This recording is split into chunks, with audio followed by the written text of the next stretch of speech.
Hello and welcome to the Rise Up in Business podcast. I'm Tracy Myler-Crane and I'm your host. This is the legal and business podcast for small business owners, where I draw from my experience as a business lawyer and the insights I've gained from supporting hundreds of service-based businesses. When it comes to what can go wrong in business, there is nothing I haven't seen. I believe prevention is better than cure, always. And through this podcast, I'm sharing with you what you need to know to build strong legal foundations in your business and to set yourself up for long-term sustainable success. Let's dive into today's episode.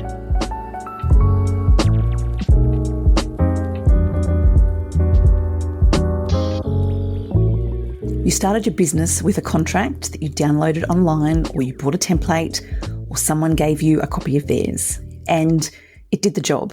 It got you through the early days in business because you were juggling so many things and wearing all the hats, which is every business owner when they're starting out. But somewhere between then and where you are now, things have changed. Your business has grown, you've up-leveled, but your contracts haven't kept up with you. This is a conversation I have with business owners time and time again, so I'm going to dive into the episode today and talk to you about how to spot contracts that are a mismatch with how you're operating your business, how to spot it, what to do about it before things become a real mess. Welcome back to the podcast, everyone. Thanks for joining me for another episode. I talk about prevention being better than cure in business a lot. I'm very active about that on social media. It's a common theme through this podcast. One of the topics that comes up a lot in conversations I'm having with growing businesses is, I don't know if my contracts are serving me anymore. I'm not sure if they're doing all the things they're supposed to do. So much has changed in my business. I don't know how to identify the gaps. I don't know what to do about my contracts if they're outdated. Let's dive in today. I'm going to step you through the key areas that you can take a look at right now to identify whether the contracts that you used at the beginning are still serving you, or whether there's a mismatch, or whether there's gaps that could leave you exposed. So let's dive in. First of all, what do your contracts say about your scope of services? So whether you're a creative, whether you're a coach or a consultant, what do your contracts say about your scope of services? And what are your scope of services? This is often the first pain point that I can identify easily with business owners when we look at the contract and then we look at how the services are provided or what services are provided and they don't match. Often what happens over the years with growing businesses is service offerings evolve. The way services are provided change and adapt over the years to client needs. And business owners often say to me, I found a better way. I found a better way to provide my services and clients love it. Great. But the documentation hasn't been kept up to date. So it's not reflective of the way services are being delivered or what's included in the scope. As you can imagine, this is where the majority of disputes are born, right here, because the client is expecting one thing, you're delivering another. You think you're delivering more and better and going above and beyond, but the client has read the agreement. The client's read your terms. So there is a mismatch here, misaligned expectations here, and that often fuels really awkward and uncomfortable conversations with clients at some point, and those awkward and uncomfortable conversations can be avoided because sometimes there's no way back from that. Sometimes there is, often there's not. So the first point is your scope. In your contracts, what does it say and does it align with what and how you deliver now? The second point is your payment terms. In the early stages of business, business owners often accept payment like it's a gift. So they don't mind how they get it, when they get it, in what form they get it, so long as they get it. But things change over time. As your business grows, you often have larger liabilities. And because your services and your offerings have grown, often your invoices are larger. Timing matters. Cash flow is the cornerstone of every business, and timing matters. So if we don't have payment terms in our agreements that reflect what we actually need now, business owners can find themselves in a pickle or a cash flow crunch, or dealing with bigger issues when clients challenge payment because, guess what? Back to point one, there's some misaligned expectations around scope. Often as businesses grow, payment terms around paying in advance, deposits, staging or phasing payments, all start being things that business owners entertain and consider and introduce in a way that serves the business and serves the clients. But often, again, those types of things aren't reflected in the contracts, which mean there is that misalignment. It is a mismatch, and worse, an inconsistency. So a real inconsistency from the quote or the proposal to the documentation to how the business owner actually invoices. So all of that is a recipe for disaster when we're talking about receiving payment. And let's be honest, everyone wants to get paid. Everyone deserves to get paid. Everyone should get paid. It should be easy though. It should be seamless and streamlined. It shouldn't be a pain point and it shouldn't be an obstacle. The only way we can achieve that is by having crystal clear clarity with our clients on what our payment terms are, making sure that's consistent with how we operate, and then relying on that smooth cash flow going forward. So payment terms is the second point. The third point is contractors. Often with a growing business, they need support. At some point, the business owner will say, right, I need support here, whether we're talking VAs, whether we're talking specialist contractors that can come in and help provide some of the services. It's a discussion that I have regularly with business owners as they grow, because there is a consideration around, do I hire employees or do I engage contractors? And often there is a desire to engage contractors first to see how that goes in terms of managing a growing team. And then later on, the conversation naturally pivots into a conversation around employees. But if a business has decided to engage specialist contractors or any type of support, if that contractor or that support has anything to do with the client or the delivery of the services, the agreements need to give the right to the business owner to do that. That's really important, so that clients' expectations, again, are managed such that the business owner has made it really clear in the documentation, I may engage contractors from time to time to deliver part of these services, but I will be the point of contact, I will still be the main person, and I will still be wholly responsible for the delivery of your services under this agreement. It puts the client's minds at ease so that they know the business owner is not palming off responsibility or liability or quality control. I can still have absolute confidence in this business that I'm engaging, that they are going to oversee and ensure quality service delivery for what it is that I'm engaging them. So that clause is very important for growing businesses who do start to engage contractors when those contractors are involved in any way, shape or form in part of the delivery of those services. The next point I want to talk about is your intellectual property. What do your contracts say about your IP ownership? What I tend to find is earlier on, business owners don't really mind what happens with the IP. It's not a big deal because they're more focused on getting clients, impressing clients and getting paid. So the IP ownership really is an afterthought. And frankly, often newer business owners will say to me, I don't care about the IP, whatever the client wants. I want to keep them happy. I need the client. But as the business grows, IP ownership becomes really important because there's more clients, more delivery, and more development of value and IP. So the business is now developing frameworks, concepts. The businesses are now developing content, courses, and they might want to repurpose that for the next client because it was their unique framework, for example. It's really important to deal with IP ownership in the agreement so that the expectations are managed really clearly right from the very beginning. So the client knows, in the provision of these services, when I pay, do I have ownership then of the IP? Or does the business owner retain ownership, in which case do I have a license to use it and how can I use it? Think about a consultant who's delivering training. So they go into a workplace, they collaborate with the business, they develop a bespoke training and they roll it out. That bespoke training may have some unique frameworks or concepts that business owner has developed, and it's their point of difference in the market.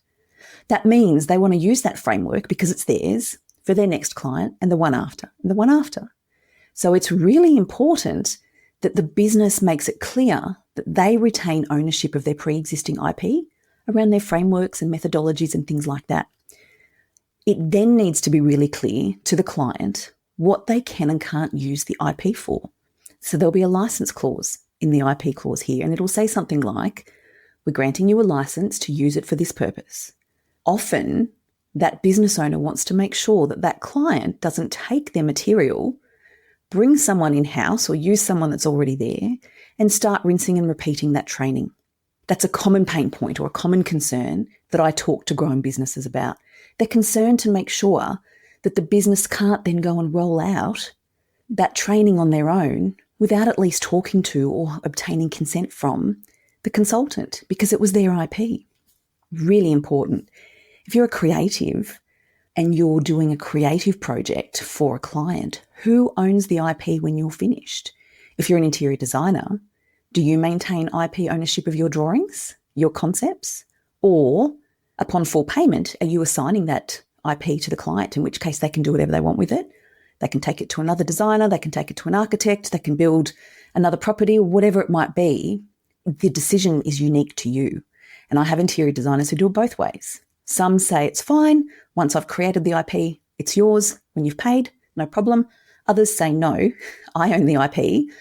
You can't do anything with it other than this, this, and this, which means they're preserving the integrity of their designs because the client can't take it to someone else later for another project. So there's lots of nuances to think about when it comes to IP. So you can understand then why it's something that's generally overlooked in the earlier days. It's not really important because there are so many other competing priorities. But as the business grows, it's very quickly a clause that becomes outdated because it's not keeping up with the way the business is operating, and it's not keeping up with what the business owner wants to do around IP ownership. So having a look at the IP ownership clause is a really important step to take when we're considering whether you've outgrown your agreements. And the final point that I want to talk about in this episode is the clause to deal with disputes. Early in business, business owners will often say to me, I don't care. It's not going to happen to me. Well, they say that to me initially, and then we have a conversation such that they accept that it may well happen. But even if it does happen, I'm not fussed. I don't like conflict. I will just give them back their money. I will just do what they want so I can move on. So I don't want to focus on dispute resolution, and I don't want a framework to deal with what happens when things go wrong. That changes. Hand on heart, that attitude and that position changes over time, because as the business grows, as the business owner's running the business year on year on year, the business owner is subject to things happening that are outside their control. The unexpected. My goodness, a client said this. This happened with one of my contractors. They just didn't expect it, but then they experience it. And so once they've experienced some of these things going sideways and the unexpected thing happening, they will reach out to me and say, Tracy, I think we need to have a conversation now about what our framework is around dispute resolution. What does that look like? And I genuinely think this is one of the most important clauses in any business contract, hand on heart. And I say that based on my 12 years as a litigation lawyer earlier in my career, because back then, honestly, when it comes to what can go wrong in business, there's nothing I didn't see. I saw it all. And having a framework in place where we bring people to the table, we open communication, we have a dialogue, we're in a much stronger position to diffuse the issue or the grievance or whatever the complaint is by engaging in a structured process such that we are then positioning ourselves to avoid somebody running off and lawyering up, as it's called, or going and commencing an action with Fair Work or the tribunal or the court or whatever it might be, because we've had the opportunity through our framework in our document to say, right, there's a grievance, there's an issue, there's a concern.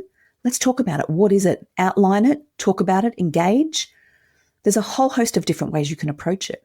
But without having that, we don't have any leverage to say to the client who has the issue, let's sit down and do this. Let's go through this process, because they've reached a point where they don't want to do that and they don't have to.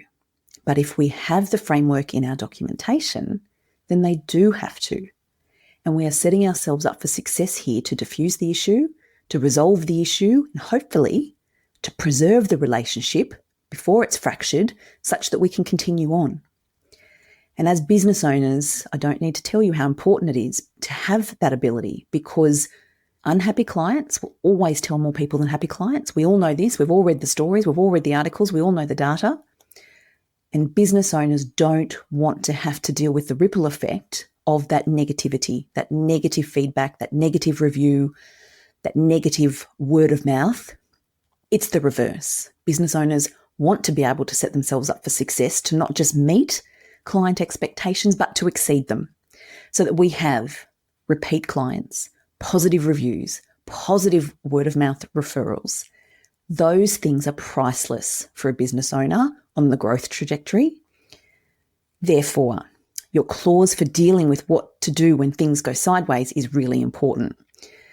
So those are the 5 areas that will tell you very quickly whether your contracts are misaligned with your business, whether your business has outgrown your contracts.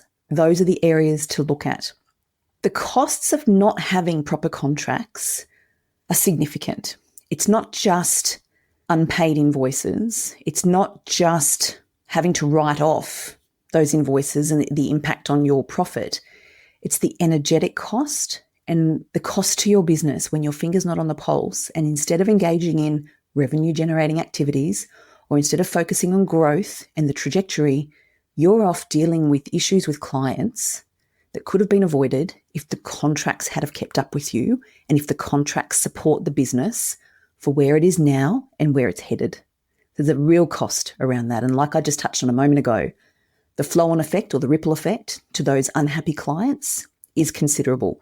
All of that can be avoided. It can all be avoided when the contracts keep up with where the business is at.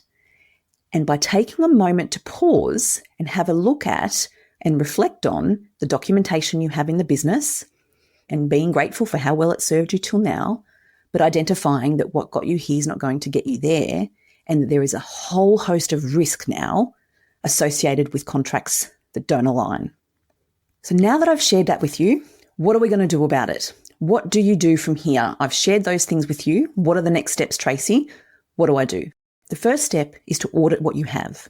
Go and have a look at your contracts, wherever they are, bring them out. When was it last reviewed? By the way, I always say to my clients that we should be reviewing these things once a year or when things change. Just sitting down to cast your eye over to make sure they're still aligned and they're still reflective of how you do business. So the first thing is audit them. Audit the documents and make sure that they still do what they're supposed to do and they align with how you're doing business. Think through, when you're doing that, what's changed in your business over the last 12 to 24 months? What's changed? List that out, what's changed, so we can make sure then, when you're doing that review, that what has changed is reflected in your documents. And chances are, if they haven't been updated for a while, or if they were a template or a piecemeal, this will do for now, at the beginning, chances are they won't meet you where you're at now. And it's important to identify that. And once you're clear on what's changed over the last year or two, you can then use that lens when you're looking through the documentation. If you are satisfied that the documents aren't where they need to be and they haven't kept up with your business and they're not meeting your business where it's at now, it's the time to reach out to your lawyer, to have them reviewed, to have the conversation about what's changed and how you're operating now, to either have them updated or have new ones developed from the ground up. Just depends on how close the existing agreements are to where they need to be, as to whether it'll be more cost effective to update those existing documents or whether it'll be more cost effective to start from the ground up to develop new ones. That's a conversation I have a lot of the time with business owners when they do share with me their existing documents, and we realise just how many things have changed since they had them done and just how many gaps there are. By the time we work that out, the amount of time it would take to work within them and fiddle around and up-level them to where they need to be is not going to be efficient. Therefore, it's not cost-effective. And often, the most cost-effective step from here is to develop new agreements to meet the business where it's at now and to design them so that they can evolve and grow with the business moving forward. So there we have it.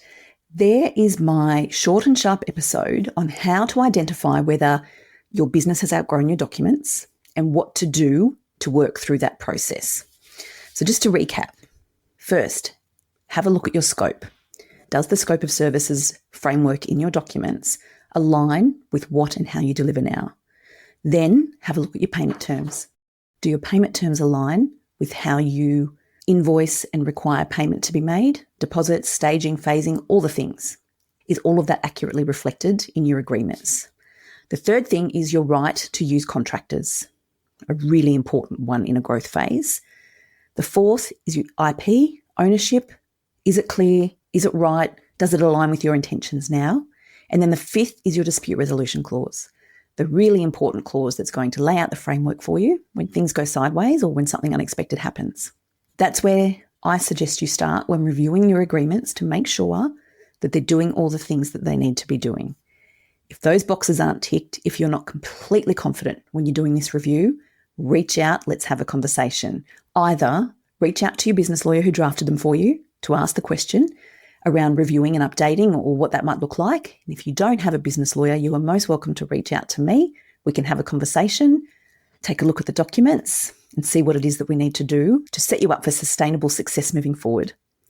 It has been such a pleasure recording this episode for you. I genuinely hope you have found this to be so powerful so that you know where your risk areas are with your contracts and so that you're really clear on what you need to do to set the business up for success for the next season moving forward.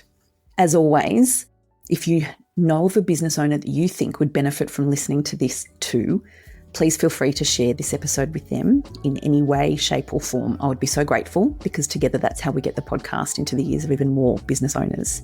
Thank you so much for listening. I'll catch you next time.